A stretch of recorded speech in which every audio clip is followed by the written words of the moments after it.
दोस्तों, कहानी का नाम है जैसी करनी वैसी भरनी। सेठ रामधन बाजीपुर में रहने वाले अपने कस्बे के माने हुए धनी लोगों में से एक थे। कस्बे के हर दिन दुखी की सहायता करना सेठ रामधन अपना कर्तव्य समझते थे।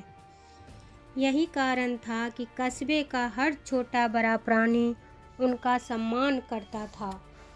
परंतु भाग्य विधाता ने जो लिखा है उसे कोई टाल नहीं सकता।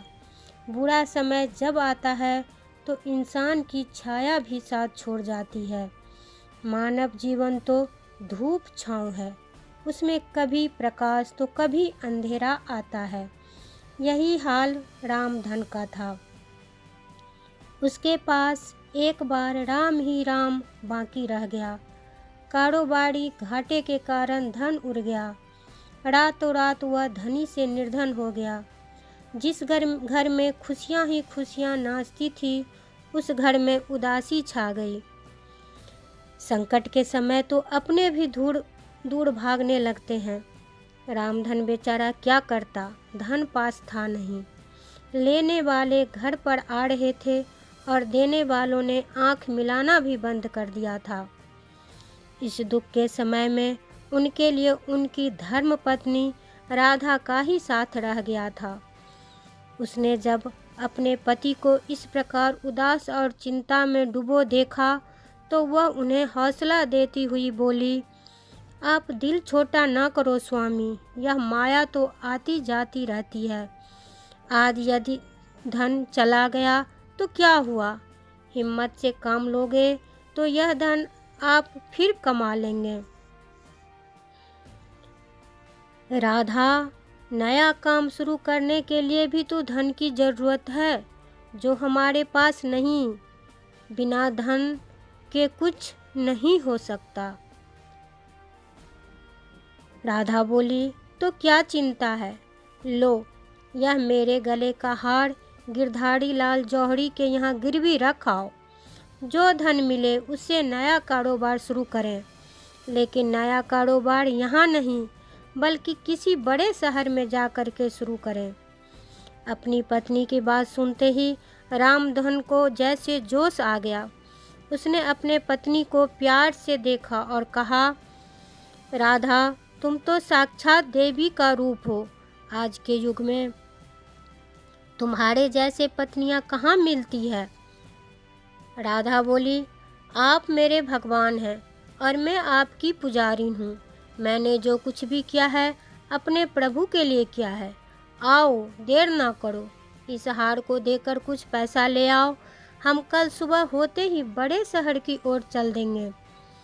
रामधन उसी समय सोने का वह कीमती हार लेकर गिरधारी लाल जौहरी के पास गया तो उसने अपनी पारखी नज़रों से उस हार को देखते ही समझ लिया कि यह बहुत कीमती है।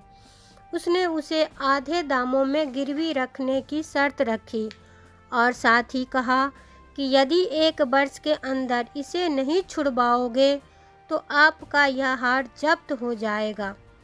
गिरधारी लाल की बात मानने के सिवा रामधन के पास कोई न चारा था।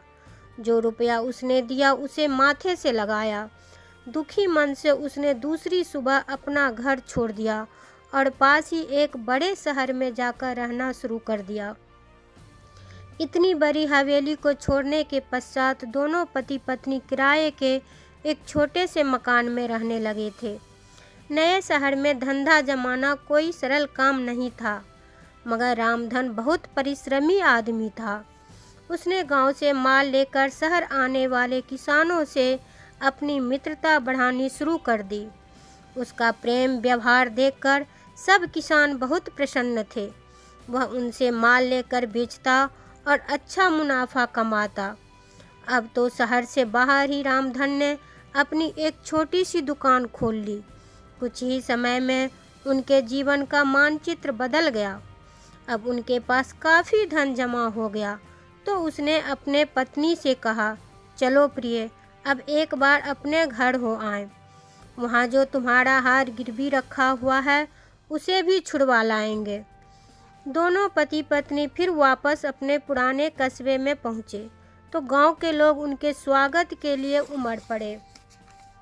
रामधन गिरधारी लाल जौहरी के पास गया और उससे दुआ सलाम करके बोला, भैया गिरधारी लाल, मेरा वह हार दे दो और अपने रुपए सूद समेत ले लो।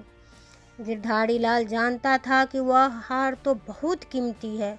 उसे यह उम्मीद भी नहीं थी कि रामधन इतना धन इतनी जल्दी कमा लेगा। उसके मन में तो पाप आ चुका था।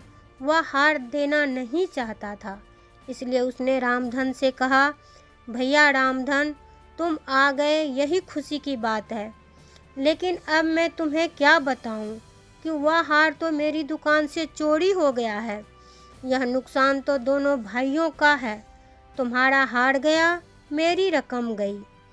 रामधन ने गिरधारी लाल की बात तो सुन ली, मगर उसे उसकी बात का विश्वास नहीं था। अब वह कर भी क्या सकता था। अपने मन में उस पापी को उसके पाप की सज़ा देने की योजना बनाता हुआ वह वहाँ से बाहर निकला तो उसने उसके बच्चे को बाहर खेलते हुए देखा।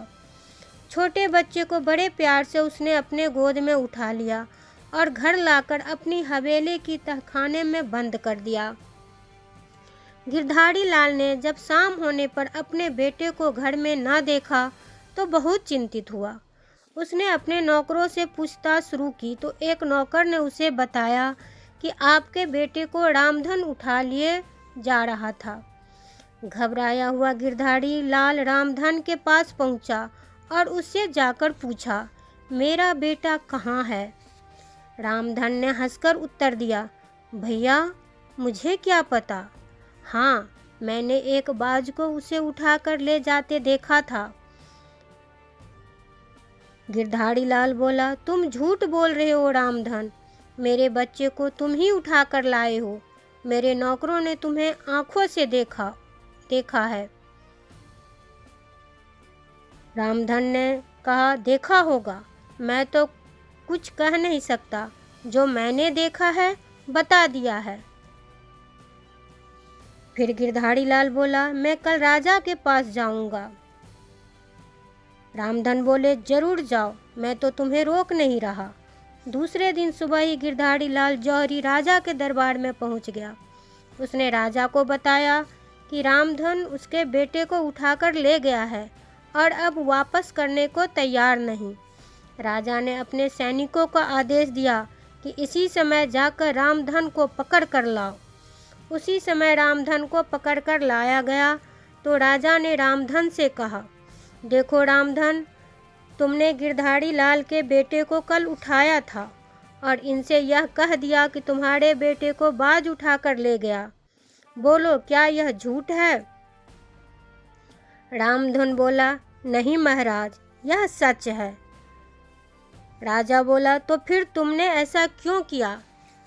रामधन बोला, महाराज, आप मुझे यह बताएं कि गांव के बहुत से बच्चों को छोड़कर बाज ने गिरधारी लाल के बच्चे को ही क्यों उठाया? राजा बोला, क्यों उठाया यह तो तुम ही बताओगे। मैं तो केवल इतना जानता हूँ कि रामधन इसके दोषी तुम हो। रामधन बोला, महाराज, मैं सेठ गिरधारी लाल से कुछ पूछ सकता हूँ? राजा बोला, जरूर पूछो। रामधन बोला, हाँ तो सेठ जी, आप मुझे यह बताएंगे कि आपकी दुकान में कितने जेवर रखे हैं? धनीलाल बोला, बहुत है। उन जेवरों में ही आपने मेरी पत्नी का हार भी रखा था? गिरधारी लाल बोला, हाँ रखा था। फिर यह बताओ कि वह चोर आपके सारे जेवरों को छोड़कर मेरी पत्नी का हार ही क्यों ले गया? गिरधारी लाल हकलाने लगा। वह जवाब नहीं दे पाया और जी जी जी बोलते रहा। उसके बाद रामधन बोला, महाराज, अब तो यह न्याय आप ही करेंगे कि गिरधारी लाल दोषी है या मैं। यदि सैकड़ों जेवरों में से मेरा हार चोर ले जा सकता है तो गांव के सब बच्चों को छोड़कर बाज इनके बच्चों को भी उठाकर ले जा सकता है। गिरधारी लाल समझ गया कि मैंने जो किया था उसी का फल मुझे मिला है। उसने महाराज के सामने हाथ जोड़ते हुए कहा, महाराज, मुझे इस भूल के लिए क्षमा कर दें। मैं रामधन की पत्नी का हार वापस दे देता हूँ। फिर रामधन बोला, ठीक है, मैं आज ही आपका बच्चा भी वापस लाकर दे दूँगा।